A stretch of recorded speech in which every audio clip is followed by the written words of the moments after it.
What's up, movie fans? Guys, yes, I know that I'm kind of extremely late to this, considering the fact that it's now February and I'm only now making this video. But anyway, today I'm going to be ranking every 2021 movie that I saw. So every movie that came out in 2021 that I saw in 2021. I got way more movies than I have gotten in previous years, which is part of the reason why this video just took so long for me to come up with everything that I need to say. Today I am talking about 26 movies. I saw 26 movies in 2021. Yeah, we're kind of going to speed through a lot of them because, it's going to take forever if I gave you my full in-depth thoughts on every single one of these movies. Yeah, let's just get right into it. Number 26, the worst movie I saw in 2021 isn't even necessarily the worst, it's just the most forgettable. And that is a Disney Plus original movie called Flora and Ulysses. I honestly hardly remember anything that happened in this movie.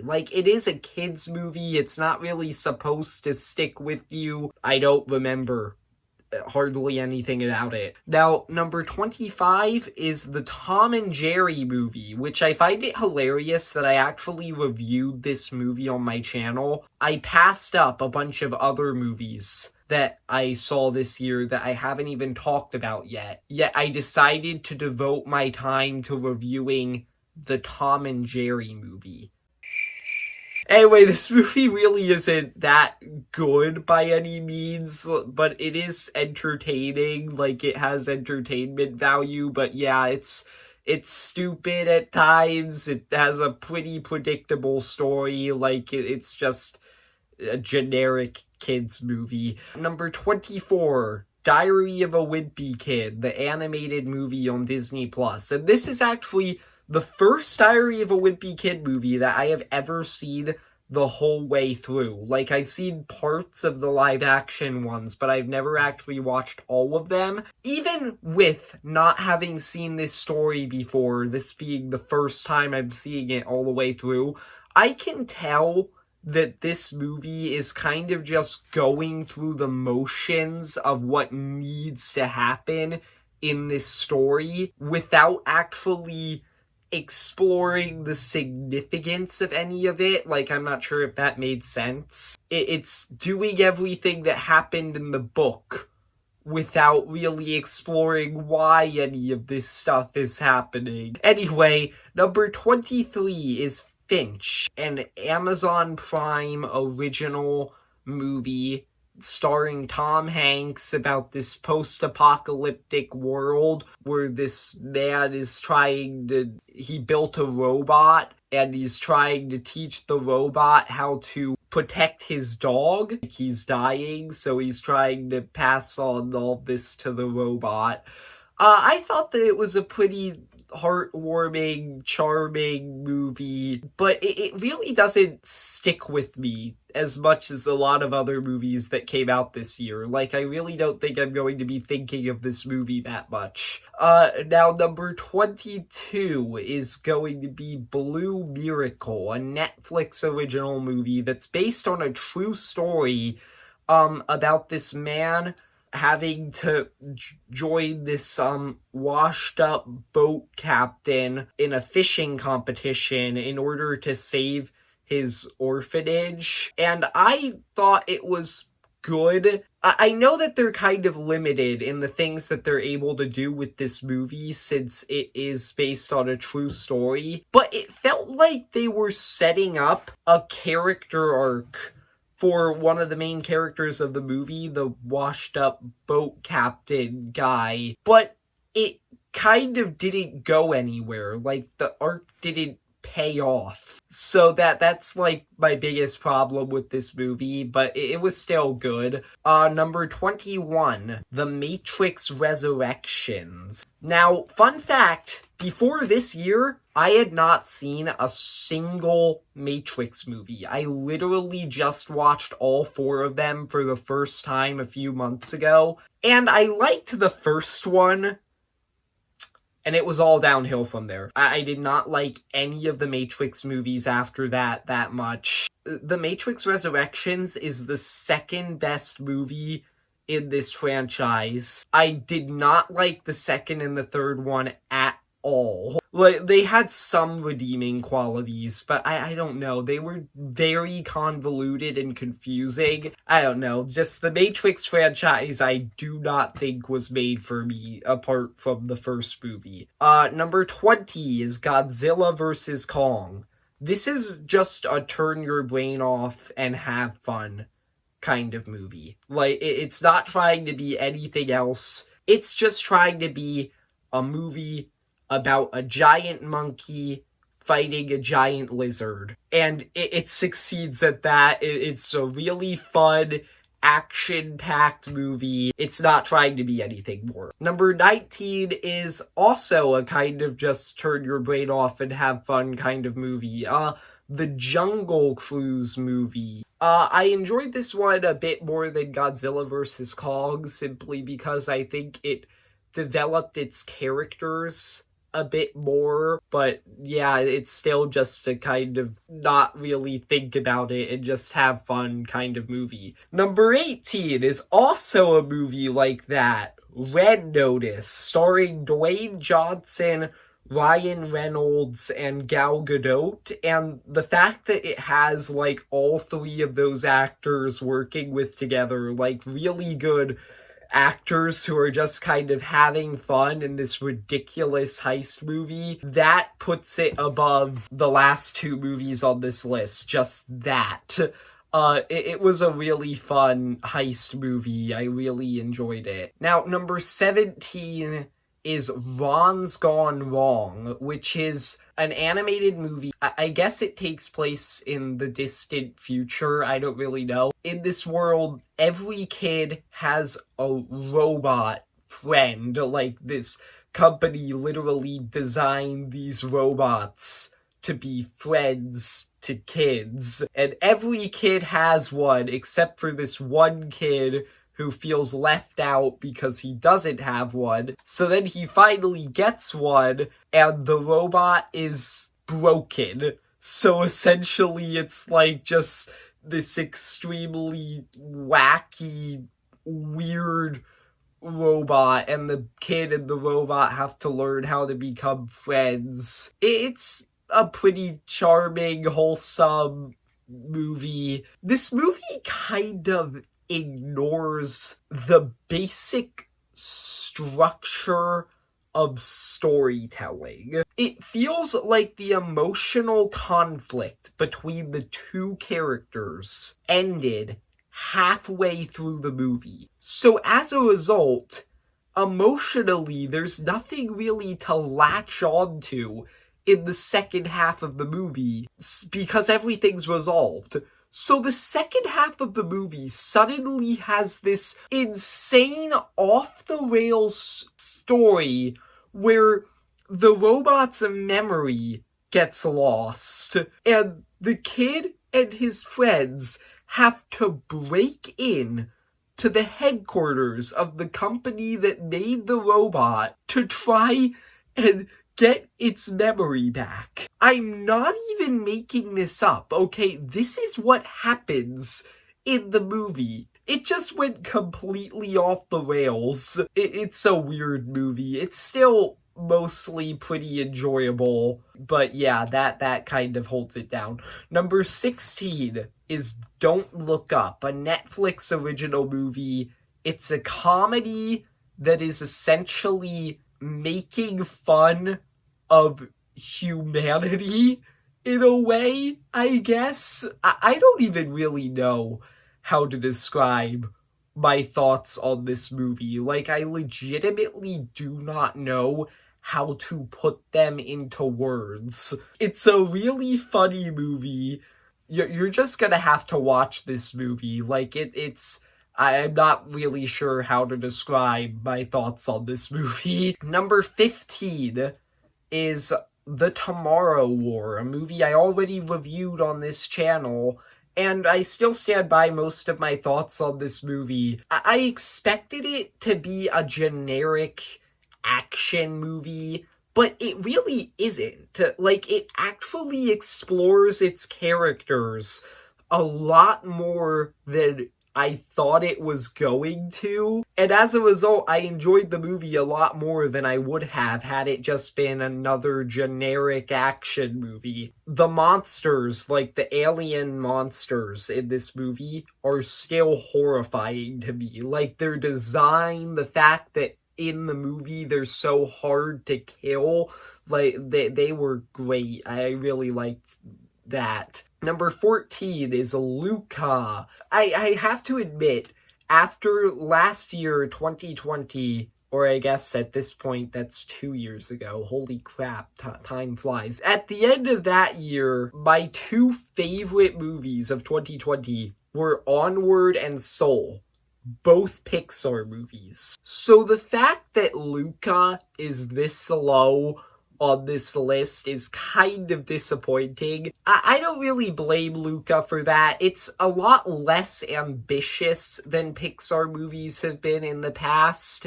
This year was just ultimately, I think, a really good year for movies. Like, I have a lot of really great movies in the top 10. Yeah, Luca's still a really fun movie. It's mostly just focused on being this fun, wholesome movie about friendship, and I really enjoyed it. Number 13 is Ghostbusters Afterlife, yet another sudden sequel to a movie that was made like 30 to 40 years ago.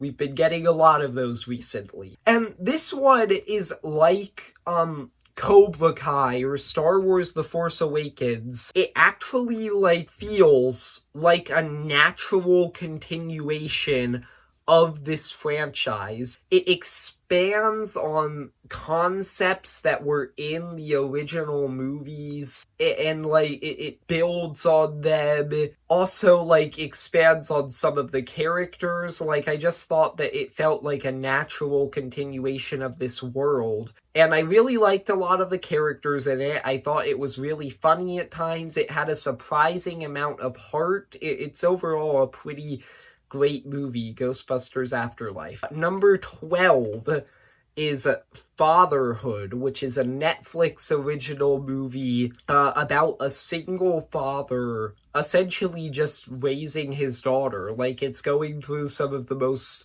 important parts of this father's relationship with his daughter. I thought that it was really emotional. Like, I really liked this movie and the way it developed its main character, who's played by Kevin Hart, by the way. I really liked this movie. I recommend it. It's a pretty emotional movie. It has some funny moments, obviously, since Kevin Hart's in it. And I overall just thought it had a great character arc for its main character. Like, by the end of the movie, I really did feel like he learned something. Like, it's a really good movie. So, in a few weeks, I'm going to be making a video that's ranking every piece of MCU content that was released in 2021. Because of that, I'm not really going to spend a lot of time on the MCU movies that came out this year. So I'm basically just going to skip through them for now. So number 11 is Black Widow, number 10 is Shang-Chi, and number 9 is Eternals. I'm not even kidding here. I'm literally just going to tell you that they're there and then skip through them. I'll talk about them more when I make the MCU video in a few weeks. Anyway, number 8 is Dune.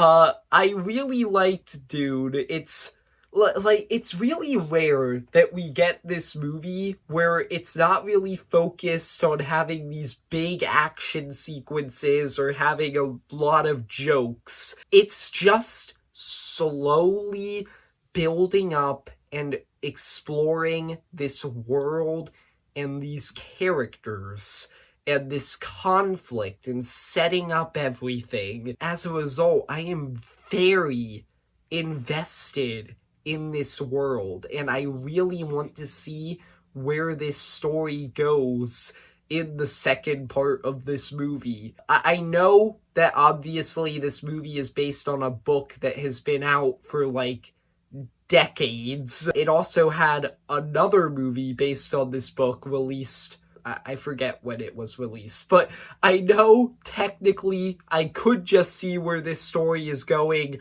right now, but I'm not going to. I am going to wait until the second part of this movie comes out in, like, I think 2023 is when it's coming out. So I'm going to wait until then. For now, I'm very invested in this world, and I can't wait to see where the story is going. Number 7 is Raya and the Last Dragon. I actually saw both of the Disney animated movies that came out this year, but I didn't review either of them because I didn't see them until they came on the Disney Plus, and it would be kind of weird to review a movie that came out months ago.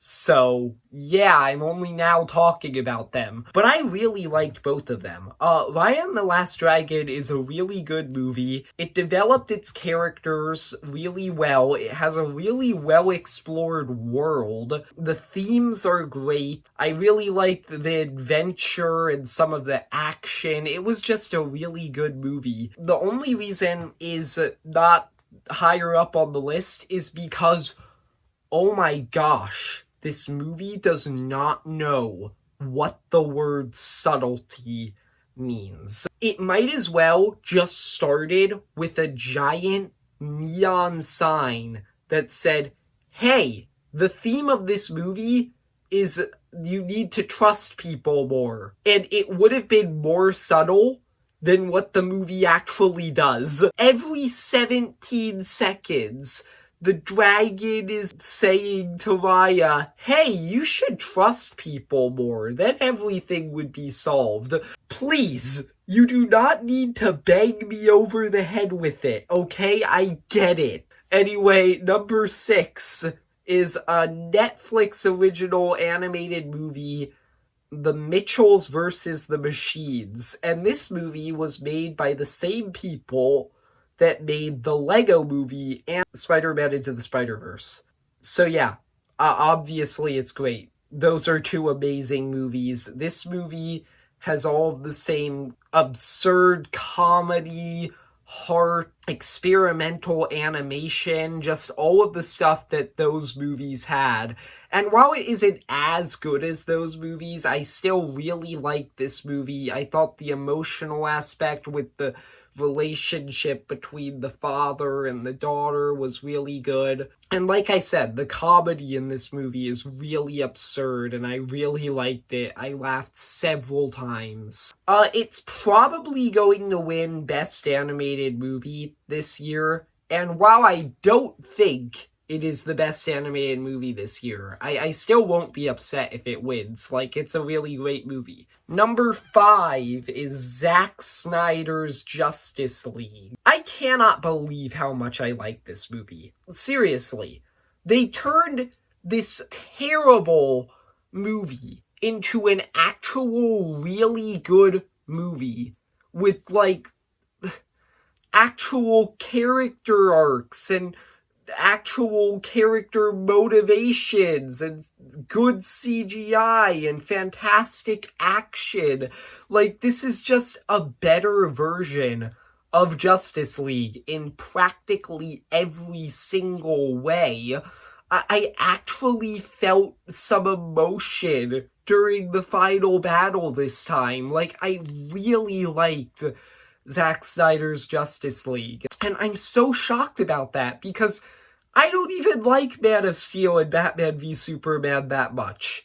Yet this movie is just so much better than those movies and so much better than the theatrical cut. And it's just really good. Seriously, Warner Brothers, if you're watching this, which you're probably not, but if you are, restore the Snyderverse. It's what basically everybody wants. Number 4 is Encanto, the other Disney animated movie that came out this year. It's amazing. Like, I really like this movie. It is my favorite animated movie of 2021. It's just such a good movie. The songs have like gone crazy. They've been very successful and they are really good.